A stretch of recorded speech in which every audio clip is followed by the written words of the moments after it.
Bonjour à tous et bienvenue dans notre journal des apprentissages. C'est le moment qu'on attend pour regarder ensemble tout ce qu'on a découvert cette semaine en classe. C'est parti. Alors bonjour chers explorateurs de la classe de CP. Est-ce que vous êtes prêts? On va revivre ensemble la grande aventure de la semaine. Accrochez-vous bien. Allez, on commence notre exploration. La première partie de l'aventure, elle nous plonge dans le monde incroyable des mots et des nombres. Un monde où l'on a fait plein de découvertes. On commence avec Norine, et ce qu'elle a partagé est vraiment intéressant. Elle a dit « J'ai appris à observer la couverture d'un livre, et ça m'a étonné de voir des trous dans un bateau. » Vous voyez? En regardant bien, on devient un peu comme des détectives. On remarque des détails que personne d'autre ne voit. Et puis il y a Ali qui a découvert un mot qui fait danser, le mot flamenco. Et tout de suite, hop, une image est apparue dans sa tête, une danseuse avec une belle robe rouge. C'est un peu magique, non? Comment un simple mot peut nous faire imaginer de si belles choses? Bon, après les mots, on passe aux nombres. Et cette semaine, il y a eu une grande mission, un grand défi pour beaucoup d'entre nous. Écrire le nombre 98. Ouh là là, celui-là, il n'est pas facile, hein, mais vous avez réussi. Et regardez-moi cette équipe de champions qui a réussi la mission. On applaudit bien fort Jovan, Idriss, Inès, Alissa, Célin, Ilona, Chiara, Elena, Matteo, Mia et Kyle. Bravo à tous. C'est en équipe que vous avez réussi à dompter ce nombre difficile. Alors, comment vous avez fait? Chacun a eu sa petite astuce. Jovan, par exemple, il a compris quelque chose de très important. Il a vu qu'il fallait faire bien attention à toutes les lettres, mais surtout à la lettre H. Bien vu, Jovan. Chiara, elle, a trouvé un autre piège à éviter. Elle a remarqué qu'il n'y a pas de « e » à la fin du mot 98. On pourrait croire qu'il y en a un, mais non, c'est une découverte très importante. Bravo, Chiara. Et enfin, Kyle. Lui, il a repéré une autre lettre un peu cachée, un peu difficile. Le X. C'est vrai ça, le X de 10. En y faisant attention, il a réussi. Vous voyez, chacun a trouvé son petit secret pour y arriver. Allez, on continue l'aventure. On passe maintenant à la deuxième grande partie, l'expédition. C'est le moment où on a mené des enquêtes et fait des découvertes, tous ensemble. Vous vous souvenez de la chasse aux œufs? Eh bien, ce n'était pas juste pour trouver des chocolats. Non. Manel, Louis et Caden, par exemple, ont appris à lire et à suivre un plan, comme de vrais chasseurs de trésors. Jovan, lui, a appris que chercher en groupe, c'est bien plus efficace. Et Alisa a appris une des choses les plus belles, comment aider un camarade.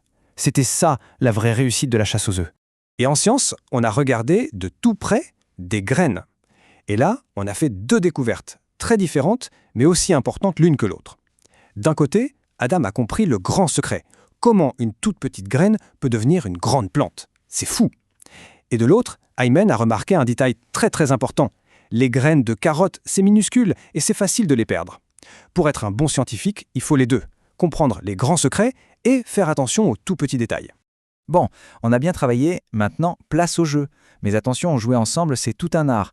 Et on apprend aussi plein de choses en jouant. On va voir ça tout de suite.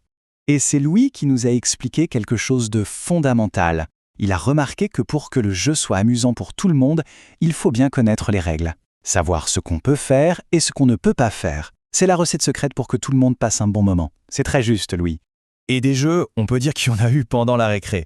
Kaiden a joué au loup avec d'autres élèves, Louis, Ali et Kyle, eux, étaient dans une grande partie de police et voleurs, et Ilona a même inventé un jeu où il ne fallait pas être vu par la maîtresse. La cour de récréation, c'est vraiment un immense terrain de jeu et d'aventure. Et maintenant, on arrive au cœur de notre journal, le moment le plus important. On va révéler les secrets, vos secrets. Comment vous faites pour apprendre toutes ces choses? La question, elle est là. Mais comment ça se passe dans la tête pour apprendre? Comment est-ce que vous avez fait pour comprendre tout ça? Les mots, les nombres et même les règles du jeu. Alors, premier secret, c'est celui d'Ilona. Son astuce pour un calcul un peu compliqué. Eh bien, elle ne se jette pas dessus, non. Elle prend son temps, elle réfléchit, étape par étape. Et à la fin, elle trouve la solution. C'est une méthode de championne. Deuxième secret, celui de Jovan.